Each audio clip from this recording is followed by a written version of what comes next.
Hello and welcome to New Central Television. I am Likon Onobanjo, and here are stories making headlines beyond the continent.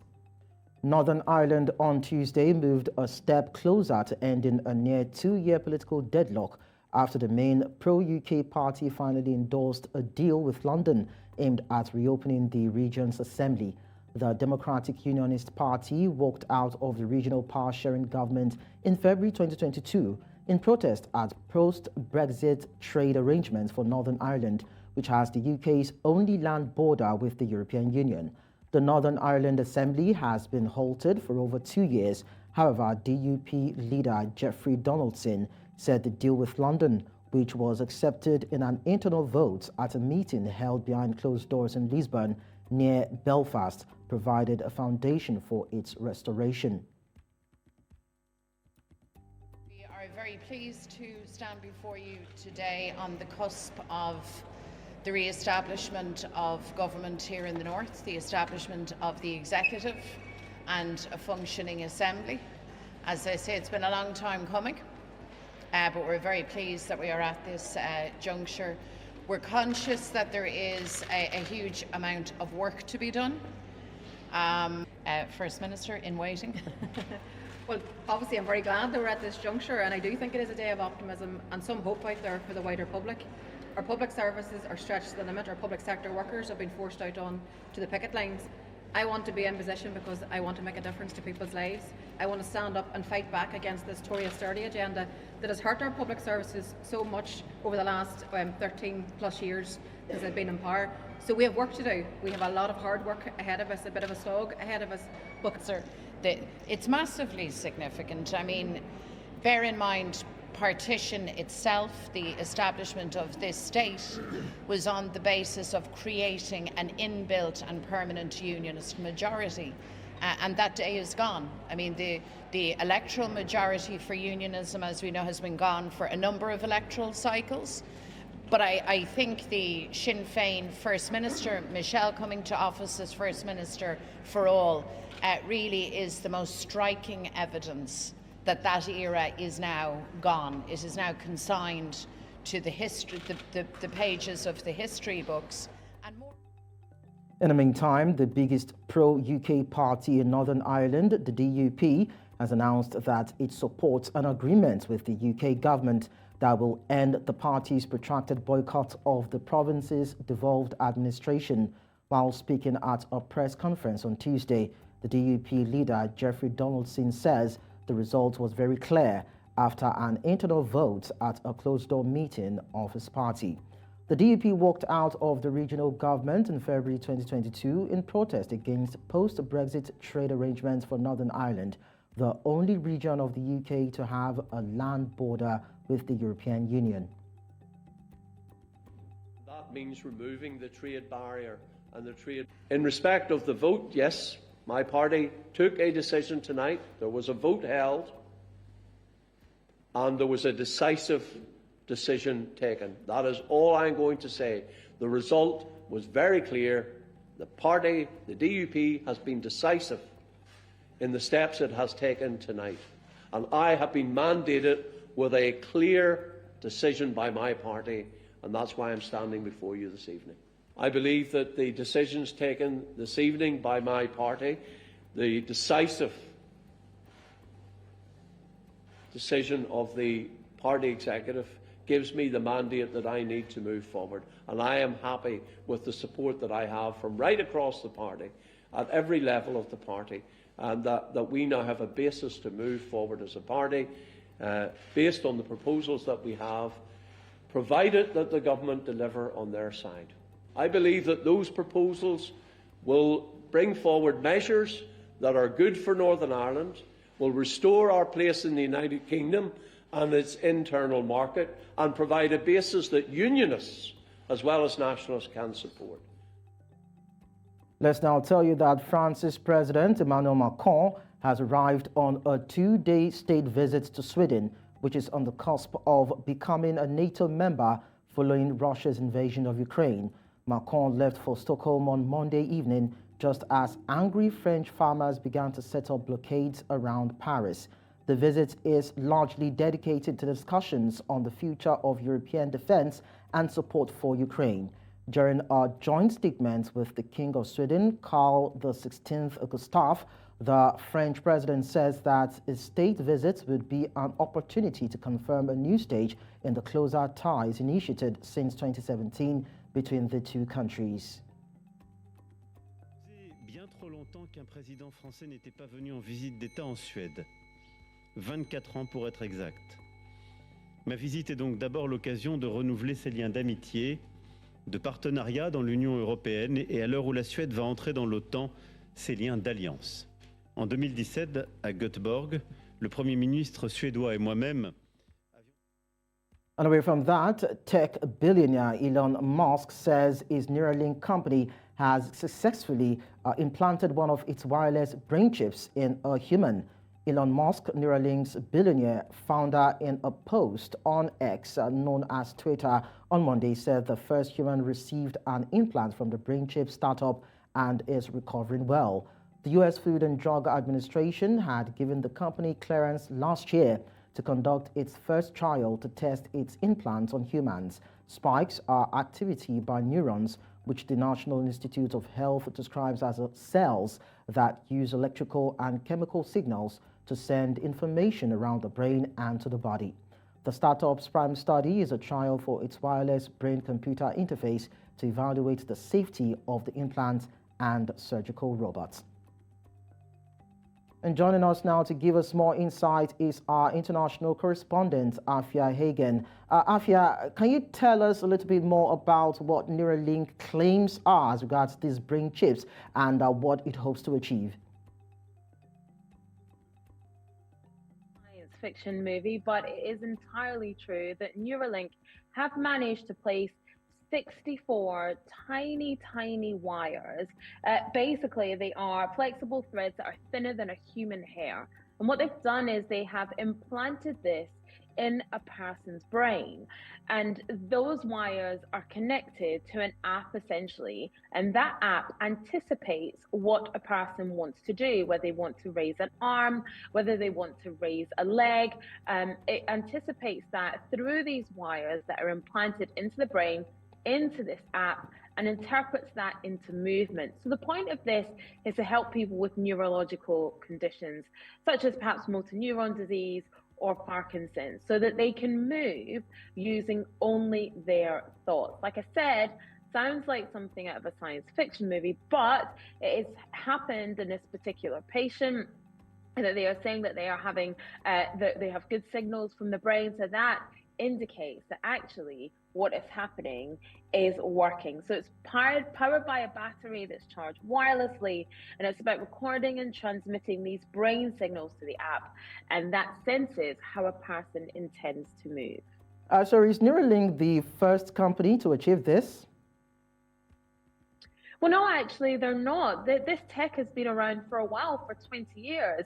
There's a company called BlackRock based in Utah that implanted a computer in a brain in 2004. There's also a company in Lausanne in Switzerland that has done a similar thing. So this tech is not new. Neuralink essentially joins a small, very small club of companies that are pioneering this kind of tech and pioneering this kind of surgery.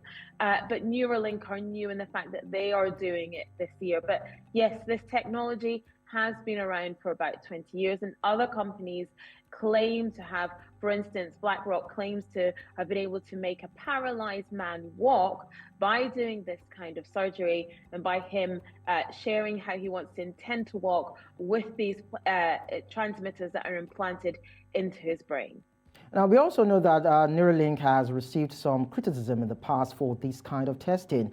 Can you help us understand more about this criticism and why a lot of people, or some people in some instances, are bothered about what Neuralink is trying to do? Yeah, absolutely. So in 2022, Neuralink were accused of killing 1,500 animals, including pigs and cows, that they had used for their research, that they had died in their research. And so they were being investigated for that. But there has been no further evidence that that has happened. Let's remember the FDA in America gave the authority for Neuralink to test this science on humans in May 2023. So we would assume that the FDA has done their due diligence and that it's okay for these tests to go ahead on humans, and as it has done this January. But yes, there has been some controversy over these animals that died during this testing back in 2022. Afia, again, thank you so much for talking to us. Thank you. Many thanks for being there. Let's now take you to the Middle East, where former Pakistani Prime Minister Imran Khan has been sentenced to 10 years in jail in a case in which he was charged with leaking state secrets. Khan, who was ousted by his opponents as Prime Minister in 2022, is already serving a 3-year jail term after being convicted of corruption. He has called all the charges against him politically motivated. In the meantime, the conviction under the Secrets Act comes a week before general elections in which he is barred from standing. The vice chairman of Imran Khan's Pakistan, Tehreek-e-Insaf, and former Foreign Minister Shah Mahmood Qureshi was also given a 10-year prison term by the special court housed within Adiala jail in Rawalpindi, where both men are being detained. Legally appointed legal team of Mr. Imran Khan were ousted from the proceedings, were thrown literally out of the court, and they were not given the right to cross-examine and to defend their clients. This is unconstitutional. This is against the principles of natural justice. This morning, once again at 9 a.m., the case was taken up at Adiala jail. The legal team was kept out. They were not given the permission to enter the Adiala. Now, Afghanistan's Foreign Minister Amir Khan Muttaqi has called for constructive engagements with the international community. He, however, rejected the need for the appointment of a United Nations Special Envoy to his country. The Foreign Minister was speaking at a summit in Kabul, which had in attendance the representatives and special envoys from 11 nations, including China, Russia, Iran, Pakistan, and India. He called for developing regional cooperation for a constructive engagement to tackle existing and potential threats in the region. And elsewhere, dozens of protesters on Tuesday demonstrated outside the United Nations Agency for Palestinian Refugees, UNRWA, in Beirut against several countries' decision to suspend funding for the body after Israel alleged some staff participated in Hamas's October 7 attack. This comes after at least 12 key donor countries have said they will halt funding to the United Nations Relief and Works Agency following the accusations. Meanwhile, UNRWA has fired several employees and promised a thorough investigation into the claims. نشارك اليوم كمؤسسات فلسطينية وقوى وفعاليات شعبية أمام مكتب الأونروا في لبنان لنؤكد على تمسكنا بهذه الوكالة الأممية والتي هي معنية بتقديم المساعدات والبرامج الإغاثية والتشغيلية، وأن هذه الوكالة معنية باللاجئين حتى تطبيق حق العودة. هذا القرار يؤثر على 6 ملايين لاجئ فلسطيني يعيشون في غزة والضفة والأردن وسوريا ولبنان، وينقل عبء الخدمات التي يحصل عليها هؤلاء اللاجئين من الأونروا ينقلها إلى الحكومات المستضيفة والمجتمعات المستضيفة، وهذا يؤدي إلى أزمات سياسية واقتصادية واجتماعية كبيرة. يعني احنا قصدي يعني كمان دعم الأونروا عم تغطي 200,000 شخص، هذول رح يموتوا غير الموت اللي احنا عم نشوفوه تحت الخيام، نؤكد أن لا سلام ولا استقرار في المنطقة. In a related development, Israeli Prime Minister Benjamin Netanyahu on Tuesday ruled out freeing thousands of terrorists as international mediators push for a new halt in the Israel-Hamas war and a deal to release hostages. In the latest efforts to broker a new truce, a meeting in Paris on Sunday between top U.S., Israeli, Egyptian, and Qatari officials resulted in a proposed framework. Hamas confirmed that it had received the proposal, saying on its Telegram account that it was in the process of examining it and delivering its response. אמירות על כל מיני עסקאות, אז אני רוצה להבהיר. אנחנו לא נסיים את המלחמה הזאת עם פחות מהשגת כל יעדיה. וזה אומר חיסול החמאס, החזרת כל חטופינו, והבטחה שעזה לא תהווה עוד איום על ישראל. אנחנו לא נוציא את צה"ל מרצועת עזה, ואנחנו לא נשחרר אלפי מחבלים. כל זה לא יקרה. מה כן יקרה? The World Health Organization says the row over funding for the United Nations Palestinian Refugee Agency, UNRWA, is distracting from the humanitarian disaster in the Gaza Strip. WHO spokesperson Christian Lindmeier says cutting off funding will only hurt the people of Gaza who desperately need support, urging donors not to suspend funding to UNRWA. It urged governments to keep backing UNRWA, which has seen several key donors suspend funding over Israel's accusations that several staff were involved in the October 7 Hamas attack. Out of which criminal activity can never go unpunished. But the discussion right now is much of a distraction from what's really going on every day, every hour, every minute in Gaza. It's a distraction from close to 27,000 deaths by now, out of which 70% are women and children. It's a distraction from preventing an entire population from access to clean water, food, shelter.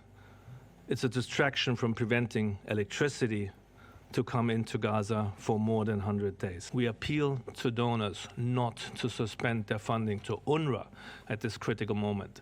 Cutting off funding will only hurt the people of Gaza. Away from that, we now tell you that U.S. President Joe Biden says he's not seeking to escalate tensions in the Middle East as he weighs up a military response against Iran for a drone strike in Jordan that killed 3 U.S. troops. While speaking with newsmen on Tuesday at the White House, Biden said he doesn't need a wider war in the Middle East. This comes after Sunday's suicide drone attack, which killed 3 American troops and injured at least 34 others at Tower 22, a remote military installation in Jordan near the Syrian and Iraqi borders. An umbrella group of Iranian-backed militias calling itself the Islamic Resistance in Iraq has claimed responsibility. I don't think we need a wider war in the Middle East. That's not what I'm looking for.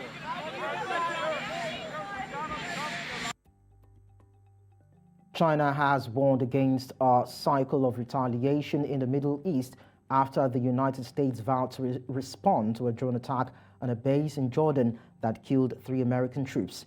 The attack has been blamed on Iran-backed militants.